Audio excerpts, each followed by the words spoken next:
สำหรับภาษาอังกฤษห้องม.3 อาทิตย์ที่3นี่เนาะเราจะได้เรียนอยู่3ชั่วโมงเนาะชั่วโมงทำอิฐวันพุธแล้วก็ชั่วโมงวันพฤหัสและอยู่ในชั่วโมงวันพุธเราจะเรียนภาคที่3 lesson 3เนาะ unit 3 lesson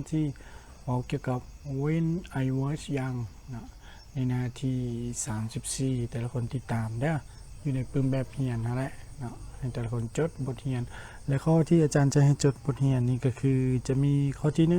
นะข้อที่1ข้อที่3ข้อที่6แล้วก็ข้อที่7มี4ข้ออยู่ในบทนี้เนาะให้แต่ละคนจดเอาหมดเลยเนาะเอาไปเบิ่งนำกันอยู่ในวันพุธ Unit 3 Lesson 3นี้มีข้อ1ข้อ3ข้อ6นี้ในบทเรียนมันสิเป็นอย่างไรมาเบิ่งนำกันเนาะและอยู่ในหน้านี้เนาะอยู่ใน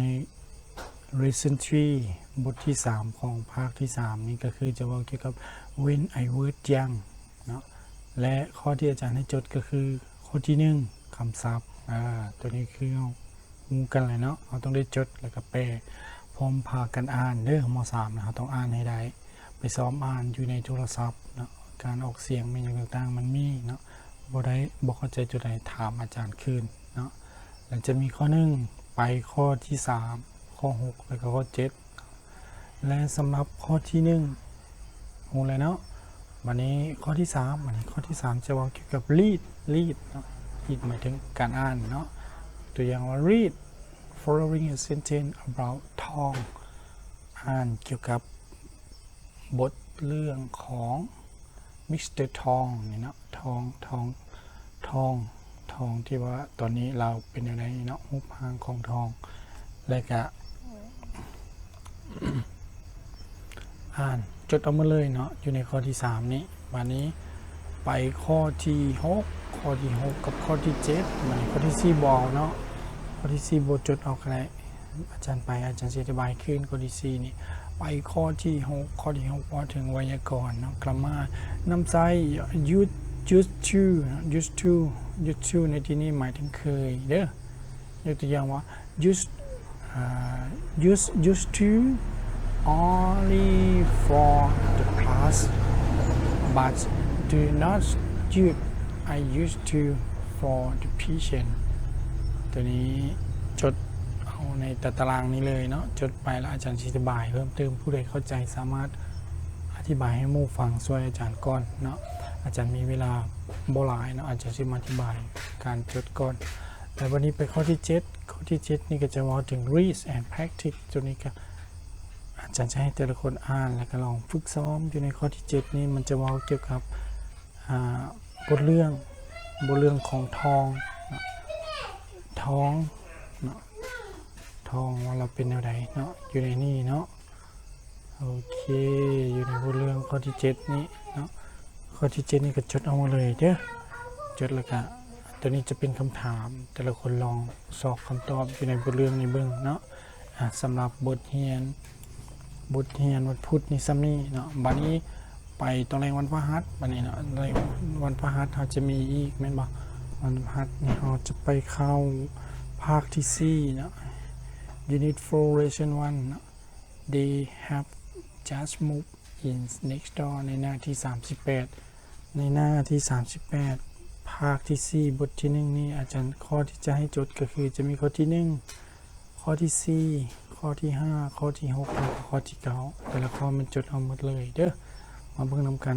1 4 5 6 9มันสิมีอย่างแน่1 4 5 6 9อยู่ในหน้าที่ต่อไปเนาะอยู่ในหน้าที่38นี้จะเป็นภาคที่4บอกเกี่ยวกับ news neighbor เนาะ lesson 1ข้อที่1ตามเคยจดเอามาเลยแล้วแปลเนาะแปลภาษาลาวใส่แล้วกับพร้อมพากันอ่านเสียงให้มันถูกเนาะลองออกเสียงเบิ่งวันนี้ข้อที่1ไปข้อที่4 5 6 9ข้อที่4นี่ก็จะเป็น list and practice ตัวนี้ก็จดเอาหมดเนาะตัวนี้เป็นบทสนทนาเนาะconversation สนทนาเป็นคู่ตัวนี้จดเอาเด้อข้อที่4นี่เด้อข้อ5เป็นไวยากรณ์การนำใช้ the present perfect tense ตัวนี้ก็จดเอาเนาะการนำใช้ just หมายถึงหาก็เนาะจดเอาไปได้ในเด้อจดเอามาเลยเริ่มแต่พี่แหละ we use present perfect นี่เอาจนหดตารางนี้วันนี้ข้อที่6มานี่ข้อที่6ใน complete โดยแม่นให้เราลองนำใส่ have หรือ has นะ